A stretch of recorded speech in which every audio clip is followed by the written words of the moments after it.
Hi, how are you today? I'm super glad that you are here.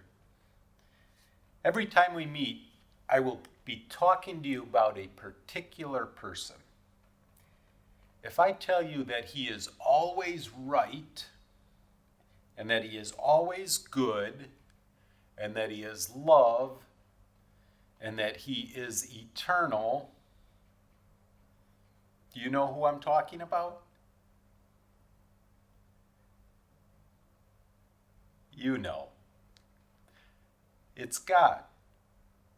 And those words are attributes. They describe God. God is right, and he's good, and he's love, and he's eternal. These are all words that describe a particular person. And that particular person is, it's right up here. God is the most special person of all. And that's who we talk about every time we get together. Do you know what a promise is? A promise is declaring that something is going to happen. Can you think of a promise? Has anyone ever promised you something? Maybe your mom promised you a treat if you did something. Has that ever happened? Or maybe you were promised that if you did something important, you would get a toy. Maybe that's happened and you had a promise. Those are what we might say are promises with some good things that come. Can you think of any promises where bad things come? That would be a promise with a warning. Has your dad or mom ever said something like, if you yell at me, you are going to be in trouble? That's a promise with a warning. Maybe they told you that if you were to hit your brother or sister, you will be punished. They're promising you something. If you do this, then the promise is you will be punished.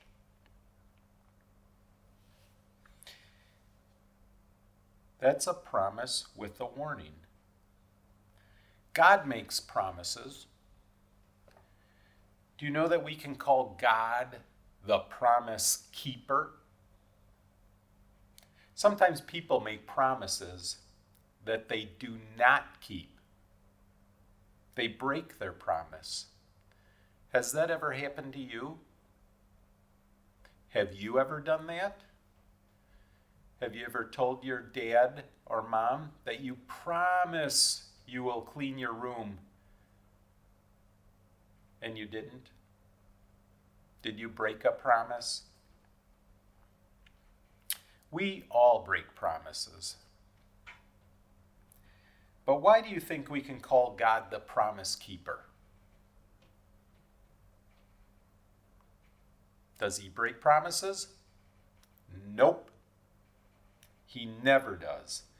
When God says he will do something, he does it.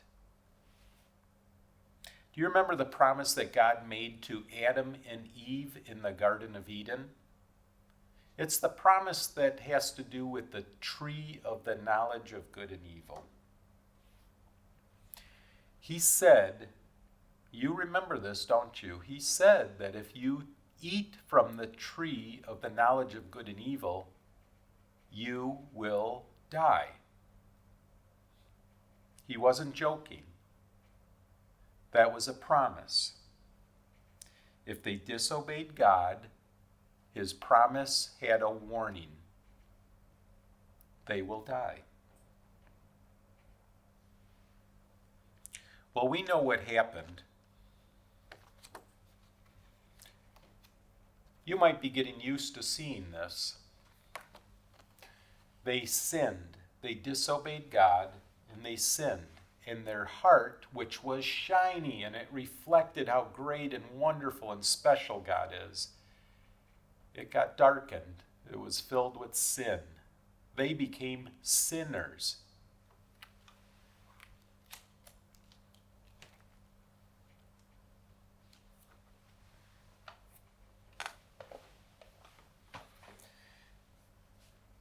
And as a result, you remember this one too, don't you? Can you read that? Death. As a result of the sinful, darkened hearts, what came with that, the promise was, you will die.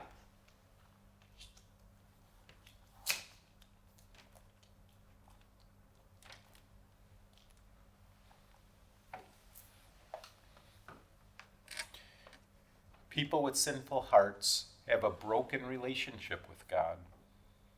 They can't enjoy friendship with Him. And God is right to punish sinful people. He's right to punish them with death.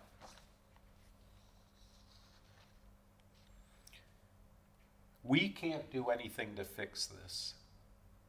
We cannot fix our sinful, broken hearts. But you know who can. God can. God can do anything He wants. So there is good news. God calls His people to believe in Him and to obey Him, to have faith in Him and to obey Him, to trust Him and to obey Him. Those are different ways of saying it. He calls people to do things His way, when we want to do things our way. But He wants us to do it His way. Do you remember Cain and Abel? Which one did it God's way? Abel. Abel obeyed God. Abel did what God wanted him to do. So, you may remember from our last lesson,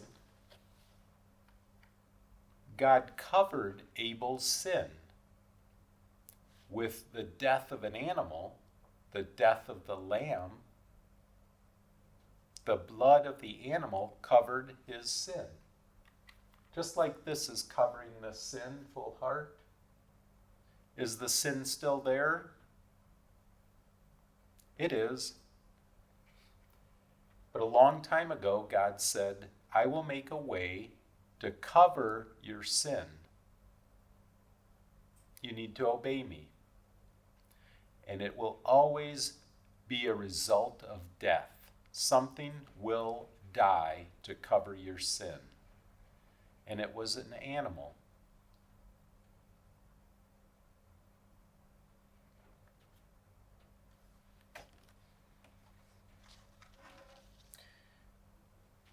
If sin isn't covered, the promise is death, and death is forever in hell with the anger of God over you. And that's right. God is right to do that.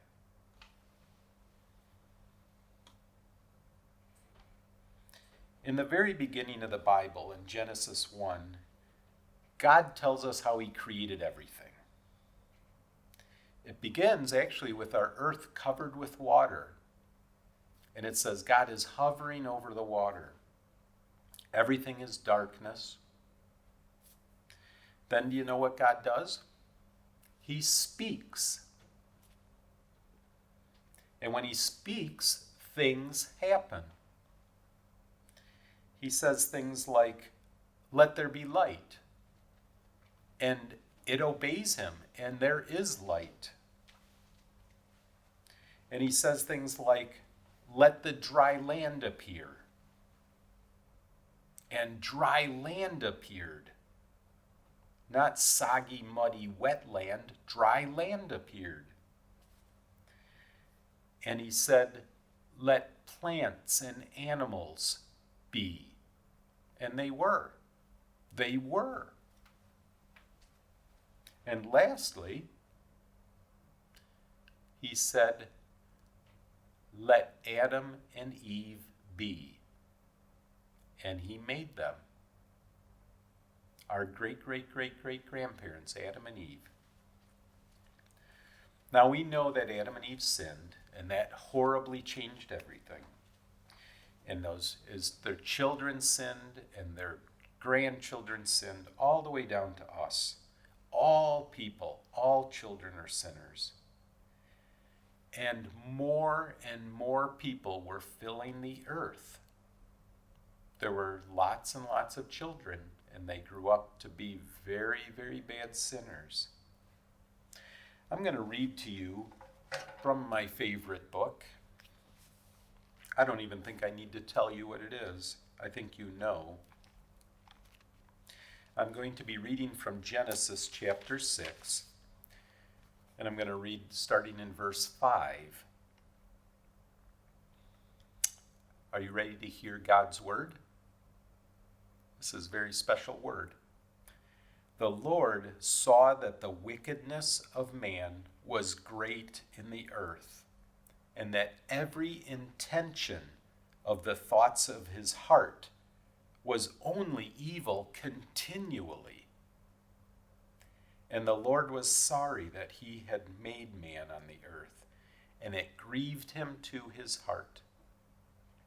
So the Lord said, I will blot out man, whom I have created, from the face of the land, man and animals, creeping things and birds of the heavens, for I am sorry that I have made them.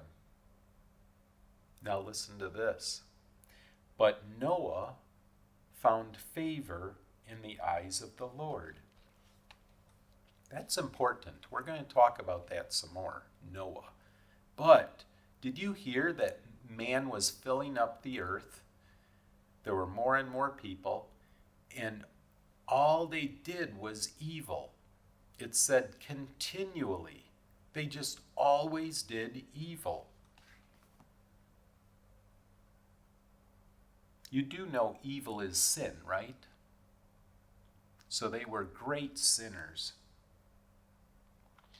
But there was one person that God names in the midst of all the people that he put his favor on. And that was Noah. Let me read to you from verse 9 in Genesis 6. It reads, Noah was a righteous man, blameless in his generation. Noah walked with God. That's really neat. Noah walked with God. That's what friends do. So do you think Noah was God's friend? He was. Did Noah sin? He did. He was a son of Adam, so he was born with a sinful heart. He was a sinner, but the Bible says he was righteous. He was quick to obey God. When God said, do something, Noah jumped up and he did it. He was quick to obey. He loved doing what God asked him to do, but he was still a sinner. Just remember that.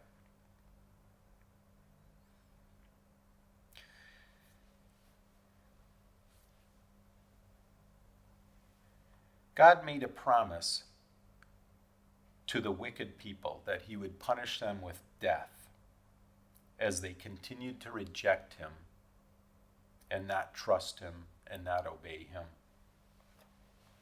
But God made a promise to Noah that he would save him and his family.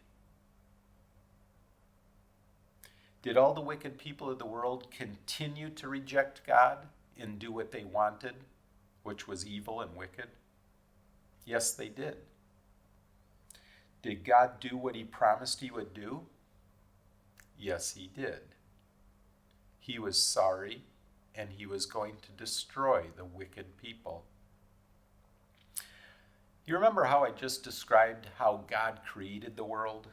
There was water that covered the world, and he spoke, and there was light, and the dry land appeared, and he spoke, and animals and plants were made, and he spoke, and Adam and Eve were created. Now, because of the wickedness of man all over the world, God judged the world. And it's almost like he uncreated it. All the wicked people stood on dry ground.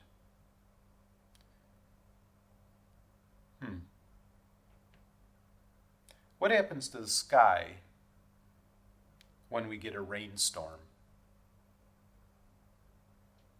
It gets really dark, doesn't it? The clouds, the dark, thick clouds full of rain make everything dark. Remember, God said, "Let there be light," and there was light. Well, now in this judgment, darkness came over the land in the form of thick, heavy rain clouds.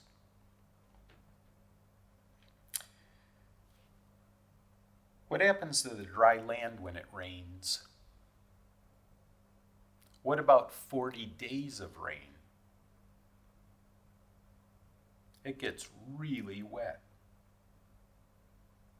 And it floods, just like God said it would. It flooded.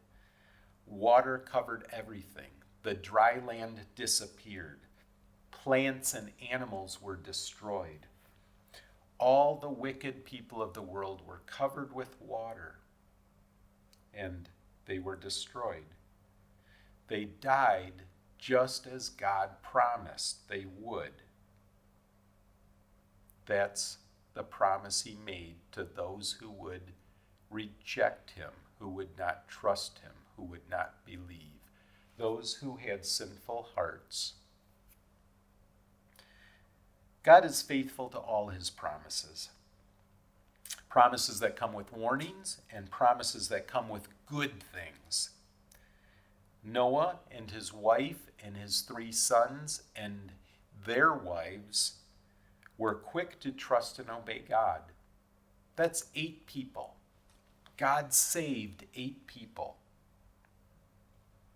He wasn't done with creation.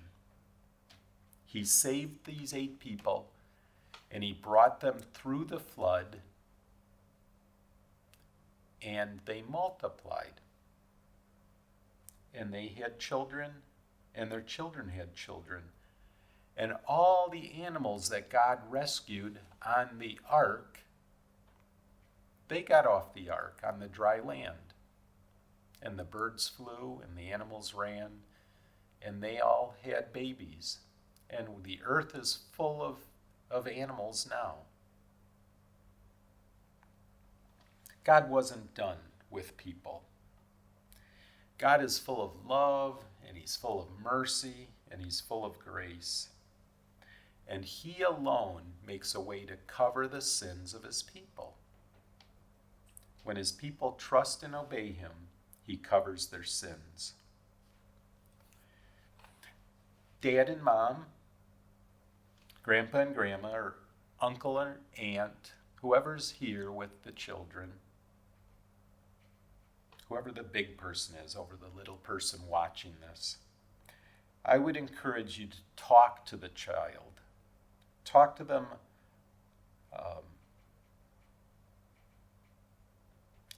about the one who doesn't just cover sin, but the one who removes sin.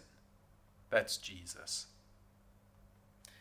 These lessons continue to reveal God's plan for salvation for his people. And that plan is only through Jesus. Not in the blood that's shed in lambs and goats. We will continue through these lessons, Lord willing. But in the meantime, would you talk to the child, talk to the children, have conversations with them about Jesus? Thank you for letting us speak into their lives and to talk to them about God. But you are the one who gets to talk to them day in and day out. So God's blessing on you as you do that. Well, young people, we're at the end of our lesson today. I love being able to talk to you about the most special person of all. And remember, the most special person of all loves you. God bless you. We'll see you next time.